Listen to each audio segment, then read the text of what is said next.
Tes adalah suatu alat ukur yang digunakan untuk mengukur pengetahuan, keterampilan, atau kemampuan seseorang. Tes dapat digunakan dalam berbagai konteks seperti pendidikan, seleksi karyawan, penelitian, dan evaluasi. Aspek-aspek perencanaan tes meliputi yang pertama yaitu ada tujuan tes, menentukan tujuan atau tujuan pengukuran yang ingin dicapai melalui tes. Tujuan dapat berupa pengukuran pemahaman konsep, keterampilan praktis, atau penilaian tingkat kemampuan. Yang kedua yaitu materi yang akan diuji, menentukan materi atau konteks yang akan diuji dalam teks.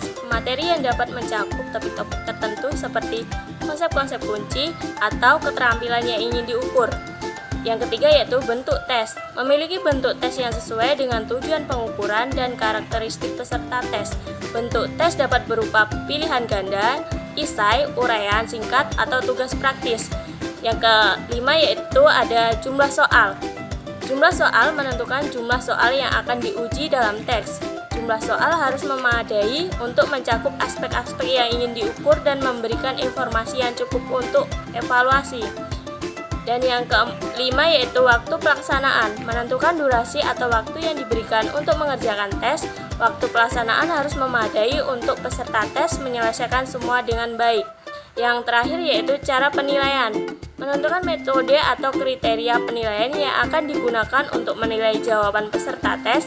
Metode penilaian dapat berupa skor absolut, relatif, atau rubrik penilaian yang jelas.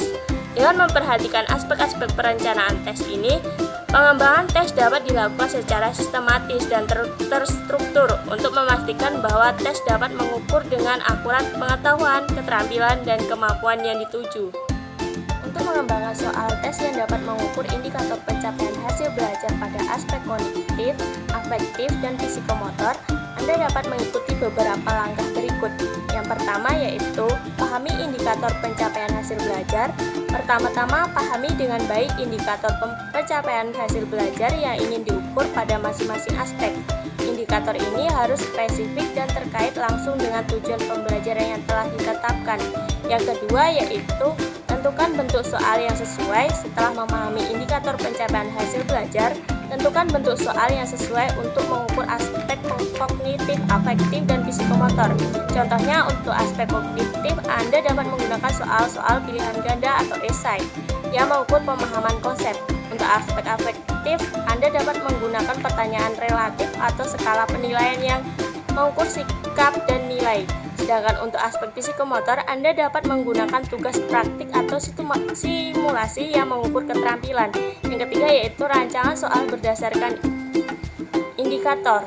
Rancangan soal berdasarkan indikator, rancanglah soal-soal yang sesuai dengan indikator pencapaian hasil belajar pada masing-masing aspek. Pastikan bahwa setiap soal dapat mengukur secara langsung kemampuan atau pengetahuan yang akan diuji. Gunakan bahasa yang jelas dan mudah dimengerti oleh peserta tes. Yang keempat yaitu pertimbangan tingkat kesulitan. Pertimbangkan tingkat kesulitan soal sesuai tingkat pemahaman atau kemampuan peserta tes. Sesuaikan tingkat kesulitan dengan indikator yang ingin diukur. Jangan membuat soal terlalu mudah atau terlalu sulit agar dapat memberikan informasi yang akurat tentang pencapaian hasil belajar. Yang kelima yaitu uji validitas dan reliabilitas. Lakukan validitas dan reliabilitas terhadap soal-soal yang telah dirancang. Butir soal tes yang baik memiliki beberapa ciri yang dapat dijalankan sebagai berikut. Yang pertama yaitu relevan dengan tujuan pengajaran. Butir soal tes yang baik harus relevan dengan tujuan pengajaran yang telah ditetapkan. Soal harus mampu mengukur kemampuan atau pengetahuan yang ingin diuji sesuai dengan tujuan pembelajaran yang telah ditetapkan. Yang kedua yaitu tingkat kesulitan yang sesuai. Butir soal tes harus memiliki tingkat kesulitan yang sesuai dengan tingkat pemahaman dan kemampuan peserta tes. Soal yang terlalu mudah atau terlalu sulit dapat menyebabkan hasil tes yang tidak akurat. Dan yang ketiga yaitu tidak mengandung bias. Butir soal tes yang baik harus bebas dari bias. Bias dapat terjadi jika terdapat pertanyaan yang dapat menguntungkan atau merugikan kelompok. Oleh karena itu, butir soal harus dirancang secara objektif dan netral. Yang keempat yaitu jelas dan mudah dimengerti. Butir soal tes harus dirumuskan dengan jelas dan mudah dimengerti oleh peserta tes. Pertanyaan yang ambigu atau sulit dipahami dapat menyebabkan kesalahan dalam interpretasi dan penilaian jawaban. Yang kelima yaitu pengukuran kemampuan yang diinginkan. Butir soal tes harus mampu mengukur kemampuan atau pengetahuan yang diinginkan. Soal harus dirancang sedemikian rupa sehingga dapat mengungkapkan sejauh mana peserta didik telah mencapai tujuan pembelajaran yang telah ditetapkan. Dan yang keenam yaitu valid dan reliable.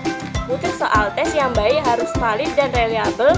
Validitas mengacu pada sejauh mana butir soal dapat mengukur apa yang seharusnya diukur. Terdapat beberapa definisi evaluasi menurut para ahli. Berikut adalah 3 definisi evaluasi beserta sumbernya.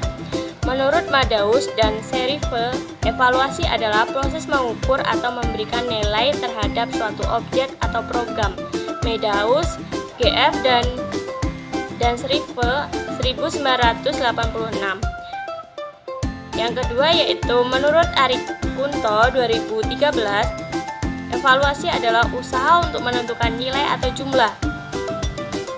Arik Kunto S 2013, dasar-dasar evaluasi pendidikan Bumi Aksara. Yang ketiga yaitu evaluasi juga dapat didefinisikan sebagai suatu proses untuk mengumpulkan, menganalisis, dan menafsirkan data sehingga dapat digunakan untuk membuat keputusan yang berkaitan dengan perbaikan. Sumber Reda Samudra ID. Baik, di sini saya akan menjawab yang nomor 5 yaitu tentang uji validitas. Jumlah dari keseluruhan siswa yaitu ada 15 dan jumlah siswa yang menjawab benar yaitu ada 13 dan jumlah siswa yang menjawab salah yaitu ada 2. Yaitu kita menggunakan rumus P sama dengan B per JS. Dari keterangan tersebut, B sama dengan adalah jumlah siswa yang menjawab benar, sedangkan JS adalah jumlah seluruh siswa. Yaitu kita masukkan rumusnya dulu. P sama dengan B per JS. Jumlah siswa yang menjawab benar yaitu ada 13. Dan jumlah dari keseluruhan siswa yaitu ada 15. Jadi 13 dibagi 15 yaitu 0,86. Jadi 0,86 termasuk kriteria soal tingkat kesukaran mudah.